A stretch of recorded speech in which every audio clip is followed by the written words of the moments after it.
Okay, so welcome back. It's time for us to jump back into this whole Jeremy Lee Sullivan and his claims against Circle K. Yeah. This is part 3 of our deep dive into this story. And things have gotten a lot more complex since the last time we spoke. You really have. We're picking up with Jeremy's termination from Circle K. And we're going to sort of examine how that situation paints an even starker picture of the potential power imbalance in this whole thing, Yeah. especially considering the serious allegations that he's making. Yeah, it's a development that definitely raises concerns. Right. We're talking about an individual, like a minimum wage employee, going up against a huge corporation. Yeah. And now he doesn't even have his employment status to protect him. Right. Jeremy's position feels even more vulnerable. Yeah, absolutely. And, remember that $5 billion lawsuit we talked about Oh, yeah. with Jeremy's termination? That figure suddenly seems even more significant. It's like the stakes just got even higher. Absolutely. Yeah. Yeah, the context of his termination adds a whole new layer to the lawsuit. It really reinforces Jeremy's claims of a hostile work environment and potential retaliation, Right. especially considering his repeated attempts to bring his concerns to light, Yeah. both internally and to external authorities. Internally and externally. Hmm. So let's back up a bit and break down exactly what led to Jeremy's termination. Okay. He had sent a series of letters to Circle K Right. outlining his concerns Right. and requesting a meeting with HR, but things didn't exactly go as planned. No, they didn't. I think Circle K's response to Jeremy's 7th letter, where he requested a meeting with HR only if representatives from the FBI and Attorney General's office were present, was really a turning point. Yeah, he was clearly concerned for his safety. Yeah, He wanted like a neutral third party present. I mean, it makes sense considering the gravity of his allegations. it does. And their response demanding he attend a meeting with HR the very next morning or face immediate dismissal, Yeah. that only seemed to escalate the situation. It's Yeah. like they totally disregarded his safety concerns. Right. It definitely seems like a power move. Especially given that Jeremy had repeatedly expressed his need for legal representation and the presence of law enforcement. Exactly. And remember, in his 8th letter, he even pointed out that Circle K was involving more women in the investigation, Really? despite his repeated requests for male representatives, Yeah. due to what he perceived as a conflict of interest. Yeah. It's as if they were intentionally ignoring his concerns and pushing him into a corner. Yeah. So they ignored his concerns, failed to provide a safe space for him to voice his allegations, and then terminated him for refusing to comply with a demand that to many would seem unreasonable and potentially dangerous. Their actions definitely seem to contradict their own stated policies about ethics and whistleblowing. Yeah. It's one thing to have these policies outlined on a website. Yeah. It's another to actually put them into practice. Yeah, it's almost like they were trying to silence him. Uh-huh. And all of this while potentially overlooking a credit card skimming operation that he had repeatedly reported, Their priorities certainly seem questionable. especially considering the potential criminal activity Jeremy had been trying to bring to their attention. But thankfully, Jeremy has been meticulous about documenting everything. Absolutely. Right. His detailed record keeping could be crucial to his legal case. Right. Every letter, every email, every interaction with Circle K becomes a piece of the puzzle. Yeah, it's like he was anticipating this kind of situation and knew he needed a solid trail of evidence to support his claims. And it's not just about documenting the alleged harassment and retaliation. Right. It's also about building a case that highlights the potential credit card skimming operation and the possible connections to a much larger network, Sure. which is where his 4 pillars theory comes into play. Okay, his theory that Walmart, McDonald's, Johnson Controls, and tow truck companies are somehow connected to his predicament.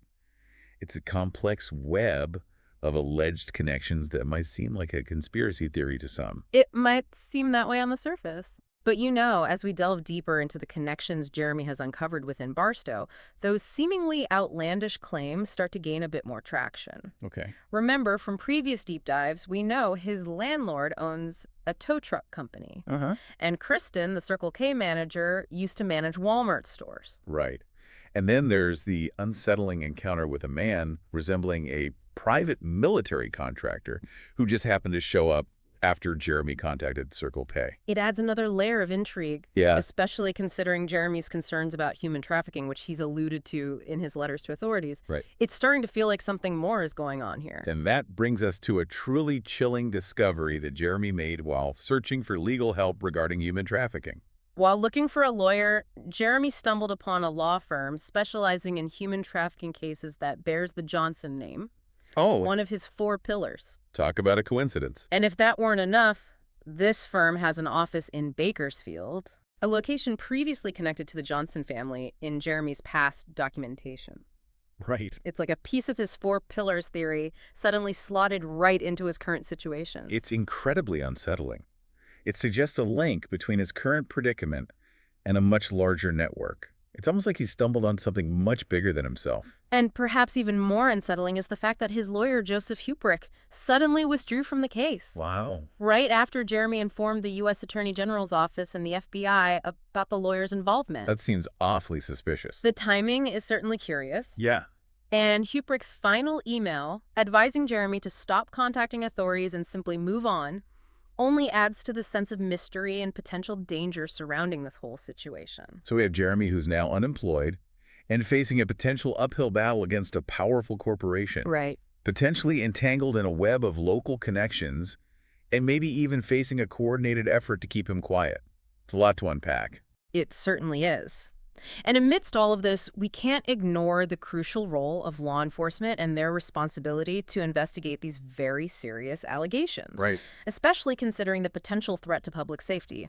We'll explore that more after a quick. I think we should dive right into that. This isn't just about Jeremy anymore. Okay. This is about potential criminal activity, corporate responsibility, and maybe even something much darker happening right under everyone's noses. You're absolutely right. It's time to delve into the role of law enforcement and why their response or lack thereof is so concerning in this case. You know, it's the potential for criminal activity that makes the apparent inaction from law enforcement so disturbing. Right. We're talking about allegations of harassment, Uh-huh. retaliation, a potential credit card skimming operation that could Right. be affecting countless people.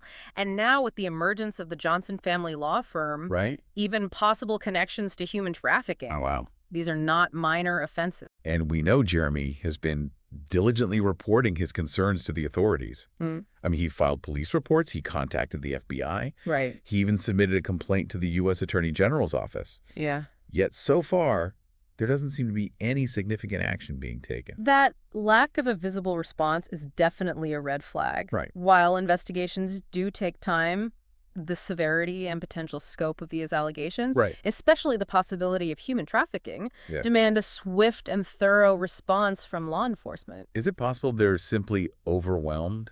I mean, we were talking about a small town police department, Yeah. potentially going up against a huge corporation. Right. And now with these connections, Jeremy's uncovered. Right. Maybe even some influential figures within their own community. Resource constraints and jurisdictional limitations are legitimate factors Yeah. that can impact the speed and scope of an investigation. Right. However, they don't absolve law enforcement of their duty to thoroughly investigate credible claims of criminal activity, especially when public safety is potentially at stake. Yeah, and you've got to wonder if the potential human trafficking element adds a layer of complexity that a small town police department might not be equipped to handle. This might be where the FBI's involvement becomes crucial. Absolutely. Human trafficking is a complex crime that often operates across state lines Right. and involves intricate networks. Right. It requires specialized expertise and resources, Yeah. which is why the FBI's involvement is essential in cases like this. And the potential credit card skimming operation adds another layer of urgency. If Jeremy's allegations are true, this isn't just about him anymore. It's about a potential crime ring operating within the community, Right. putting residents and visitors at risk.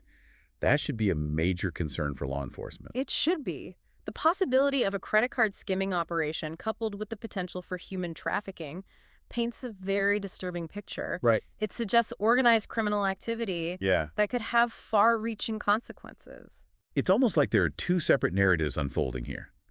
You have Jeremy's lived experience and his persistent efforts to find help and expose what he believes is happening. Uh-huh.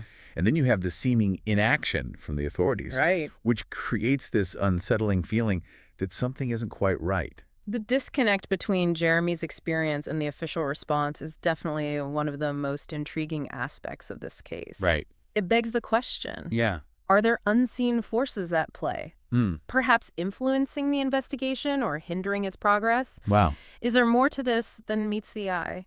It's starting to feel like one of those stories where a lone whistleblower goes up against a powerful entity that seems to have its tendrils reaching into every corner of the town. That's a narrative that often resonates with people. It taps into our inherent distrust of unchecked power and the fear that systems designed to protect us might be failing. And what's remarkable is that despite the pressure, the risks, and the lack of support, Jeremy isn't backing down.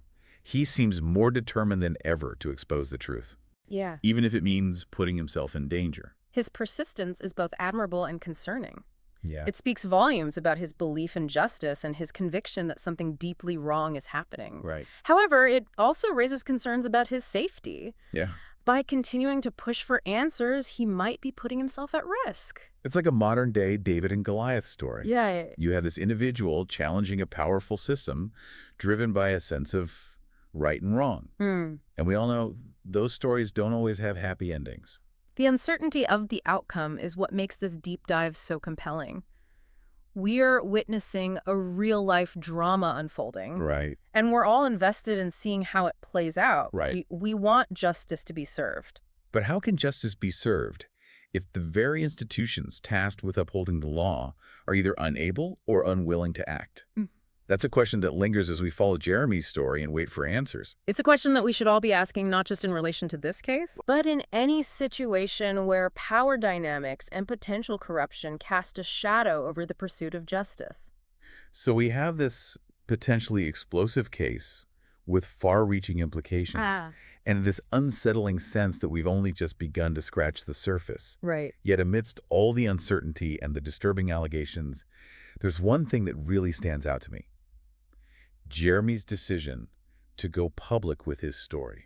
That was a bold move fraught with risks. By going to the media, he effectively shifted the power dynamic, forcing Circle K to acknowledge his claims, even if it was through a demand for a meeting under the threat of termination. He understood that silence was their greatest weapon.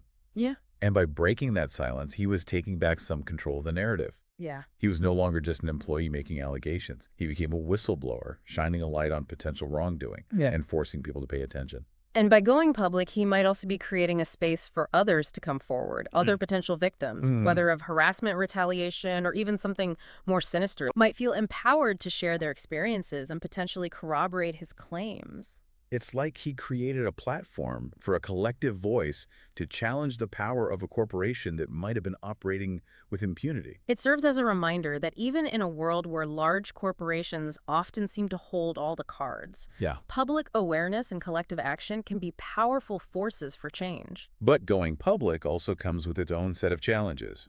It exposes Jeremy to greater scrutiny, potentially opening him up to attacks on his credibility and character. That's a very real concern. Whistleblowers often face backlash. Right. Their motives are questioned. They can be painted as disgruntled employees or attention seekers. And in a case like this, with so many layers of allegations and potential connections, it can be easy for people to get lost in the complexity and dismiss the whole thing as too far-fetched. That's where the clarity and weight of evidence become paramount.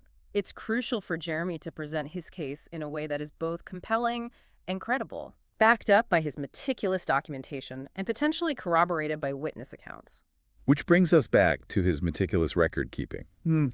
It might be the key to not only winning his lawsuit, but also to potentially triggering a criminal investigation that law enforcement seems reluctant to initiate. His documentation provides a timeline, a narrative of events, and a trail of evidence that could be invaluable to investigators. It gives them a starting point, a roadmap to follow as they try to untangle this complex web of allegations and connections. It's as if he knew from the beginning that he needed to be his own advocate, his own investigator, and that a solid foundation of evidence would be crucial to supporting his claims.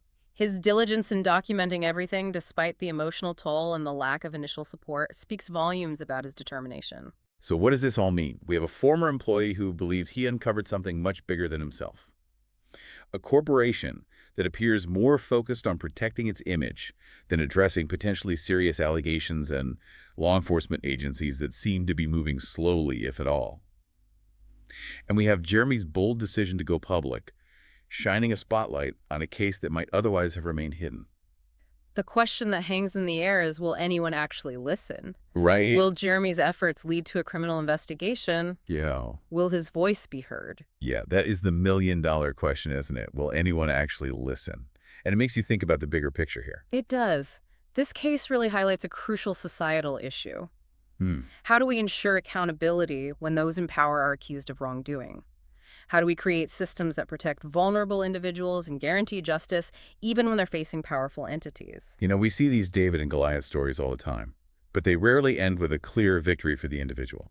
It often feels like the system is kind of rigged to favor those with resources and influence. And that's why Jeremy's choice to go public is so significant. Right. He's not just fighting for himself, he's illuminating a system he believes is broken. Yeah. He's using his experience to demand accountability, not only from Circle K, but also from law enforcement and society as a whole. It's like he's saying, this isn't just about me.